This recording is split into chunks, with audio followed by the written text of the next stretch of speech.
There's a new drug on the rise. Her name is Molly, and everyone is looking for her. MDMA, an acronym for methylene dioxymethamphetamine, has been revived throughout American culture under the new name Molly. Originally known as ecstasy, it has been used by adolescents and young adults in nightclubs and raves all over the United States. According to University of Michigan's Monitoring the Future survey, more than 10% of high school seniors have tried MDMA at least once, and more than 2% have used the drug in the past month. The rise of MDMA usage has led to an increase of awareness and research. Its only therapeutic value exists in its potential to treat post-traumatic stress disorder, or PTSD. Besides this, MDMA is only used recreationally. Although used to amplify the user's reality, those taking Molly are unaware of its devastating effects. So what are some medical uses for MDMA?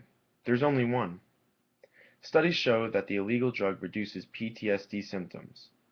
While not harming memory and concentration, nor inducing drug abuse, it seems that there is some hope in removing it from the Schedule I drug category.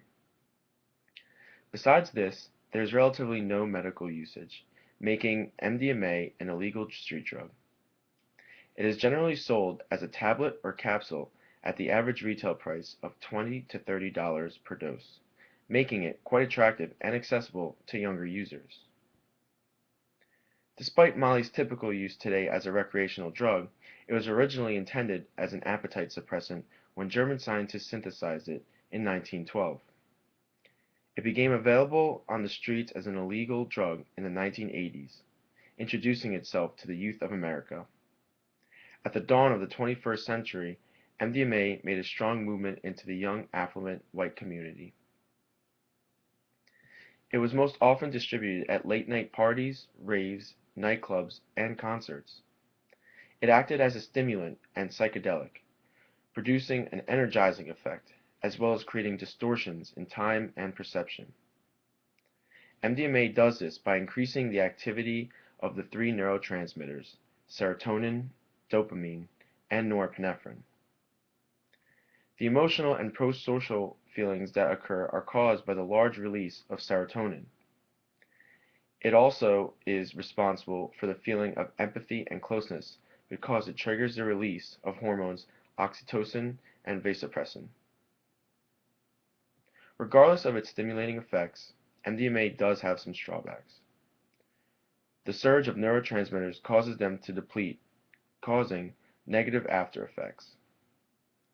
These include confusion, depression, sleep problems, drug craving, and anxiety.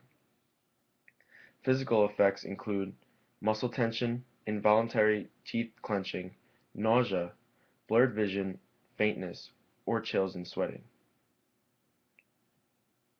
Fatalities related to MDMA have occurred when stimulating effects of the drug are combined with hot and crowded conditions, like raves. Users have died from dehydration, hyperthermia, and heart or kidney failure. Additionally, because of its illegality, MDMA is prone of being cut with other dangerous drugs. It's known to be cut with ketamine, caffeine, cocaine, and methamphetamine. Despite these negative effects and risks, however, people will still use MDMA. Because no medical use of the drug can be currently proven, MDMA will thrive as an illegal street drug, fueling the adolescent and young adult nightlife. Former Vice President Spiro Agnew described this movement in the 1970s. With the rebirth of Molly, this movement exists today.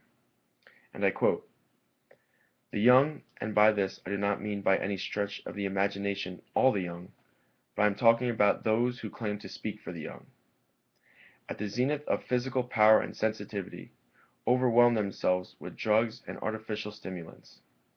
Subtlety is lost, and fine distinctions based on acute reasoning are carelessly ignored in a headlong jump to a predetermined conclusion. Life is visceral rather than intellectual, and those visceral practitioners of life are those who characterize themselves as intellectual."